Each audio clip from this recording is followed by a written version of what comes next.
Imagine receiving a phone call from a friend. They say everything is fine, and their words sound completely normal. But an artificial intelligence system listening to that exact same conversation hears something else. It detects a slight drop in their vocal pitch. It registers longer pauses between words. And by pulling data from their device, it notices their typing speed has slowed by 20% over the last 3 days. Researchers call this continuous tracking of digital behavior, digital phenotyping. By analyzing these passive digital signals, a smartphone effectively becomes a real-time early warning system, blurring the line between proactive medical care and continuous mass surveillance. Mental health assessment usually relies on conversation. A person sits in a clinic for about 20 minutes, describing how they felt over the past few weeks. The problem is, human memory is imperfect. Patients often forget what happened a week ago, inadvertently minimize their distress, or unconsciously behave differently simply because a doctor is watching.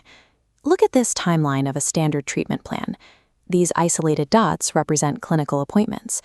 Between them is a massive empty gap, a total data vacuum where gradual deterioration goes entirely unnoticed.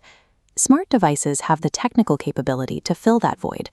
Because they are always with us, they capture the mundane actions that happen outside the clinic walls.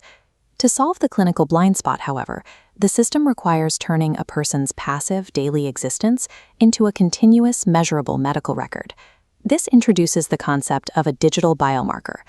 The AI doesn't actually need to read the private content of your texts to build a behavioral profile. It only needs the metadata of how you perform the action. This diagram illustrates keystroke dynamics. It shows the expanding and contracting time gaps, the exact microseconds of hesitation between striking keys, and your error corrections. That same measurement applies to the human voice. The software maps acoustic features, tracking vocal tremor, breathiness, and narrowing pitch variations. But a single flattened waveform means little. To detect illness, the algorithm must plot this data against your long-term historical trend line to establish your personal baseline. For the algorithm to accurately detect a deviation, it absolutely demands continuous, total observation to understand what normal looks like for you. Algorithms are exceptionally good at identifying these behavioral shifts, but they cannot comprehend context.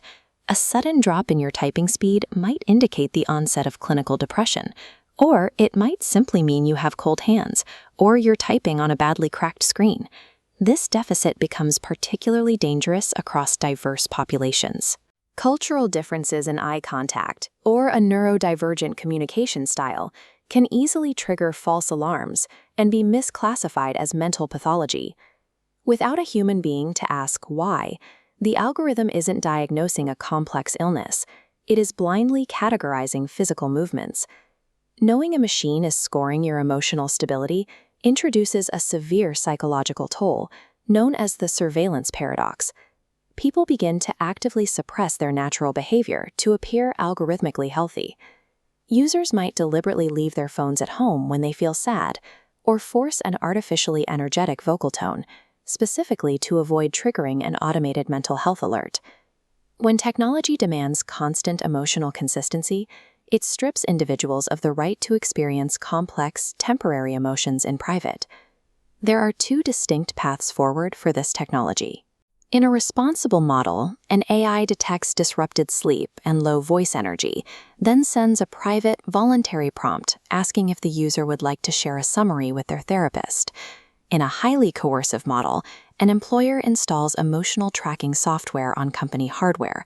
An employee going through grief is secretly flagged as unstable and quietly denied a promotion. We can visualize this divergence here. Identical behavioral data flows into the system, but the outputs split.